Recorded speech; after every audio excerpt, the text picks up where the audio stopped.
Hi, welcome to How to Grow Your Business with Kevin Willett I. As you can see, I have my friend Emily with us from EG Creative. Emily, good afternoon. Hi, Kevin. Thanks for having me. So before I ask my question and pick on you a little bit, how about you give us a little bit of a background about yourself and the company?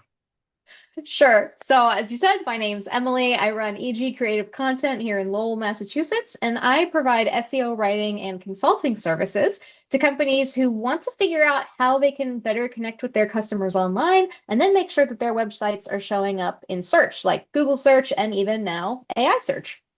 So Emily, you probably figured out by now that I am one of your biggest fans. We have done more videos together than probably everyone else combined.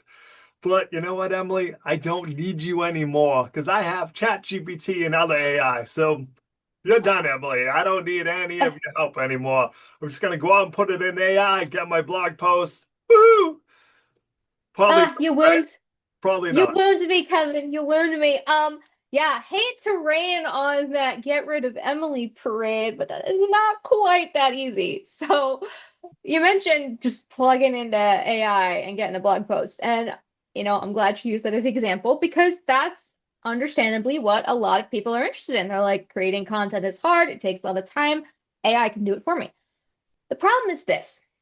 Right now, in 2025, a big part of your SEO being successful, and that means that your website showing up in search results, is providing information that one, other people aren't providing, or two, you can back up with firsthand expertise and experience. Like something where you can say, here's what you got to do. And I know this because I've been doing this for X number of years. And here's an example of how I've seen it play out.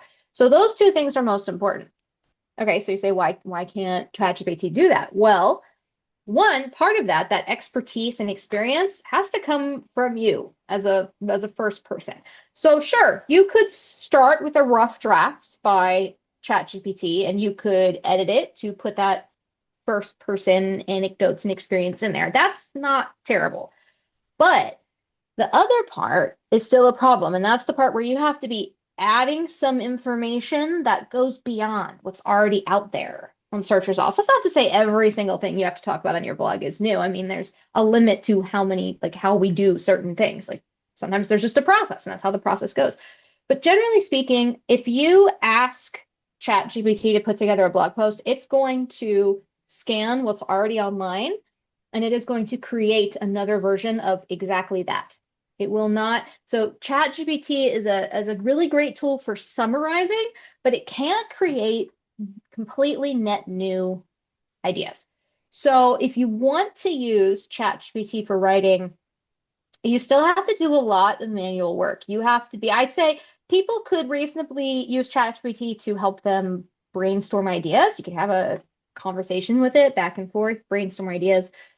You could ask it to, if you don't want to read through a long report, maybe that you want to cite, you could ask it to summarize it for you, although it's still good to do a quick double check because I have seen it just make up statistics that aren't in a document. You could even have it generate a basic outline for you, but at that point, it's still really important that you or a writer that you've hired to work with you are involved. The most successful, but at this point, let me back up a little bit. At this point, if you're only using AI to create content, you can get it to rank highly in search results, but only for a brief period of time. It won't stay in the search results. So if you create a ton of content with AI, like super high volume, and you throw it all on your website, yeah, from sheer like brute force volume alone, you may push your way to the top of search results. But because there's not any personal experience, there's not any personal expertise, there's not that new added information and ideas, it's not going to last. I have a blog post on my website that shares some screenshots about this where it shows like how things decline rapidly when it's just strictly AI. Whereas I write some human stuff, I have clients who I've had human content that I've written has stayed at the top of Google search for 4 years and is now picked up by the AI as well. So it's a kind of a matter of deciding like, do you just want to pump out tons of low quality blog posts over and over again, or do you want to have invest in a few really high quality pieces that are going to actually stay at the top longer? So bonus question slash comment. One Yeah. of the AI pieces I use, I forget what it exactly says, but there's a disclaimer at the bottom. Hey, this may not really be true.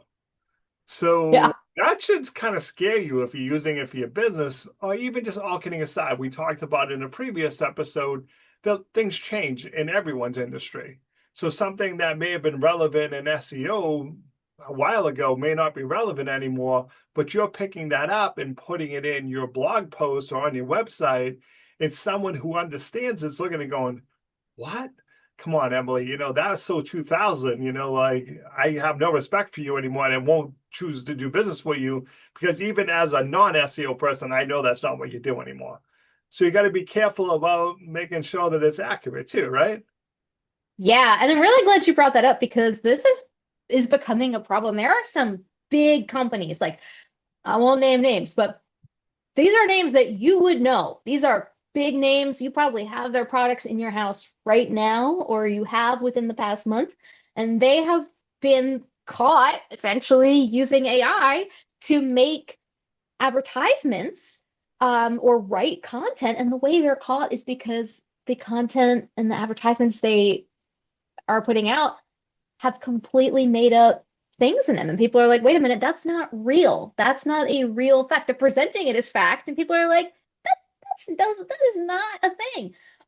So you do have to be really careful. And yeah, like you said, most of the AI tools will have a disclaimer that it can make things up that aren't correct.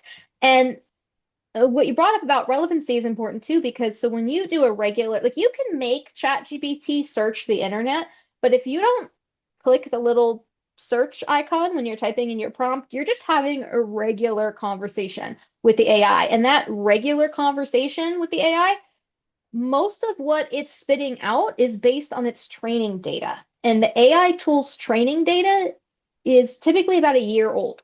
So if you're writing about something that is moving very fast, it's evolving, your industry's changing, and you don't edit it yourself and you don't read over that, like you're probably going to be putting old information in there.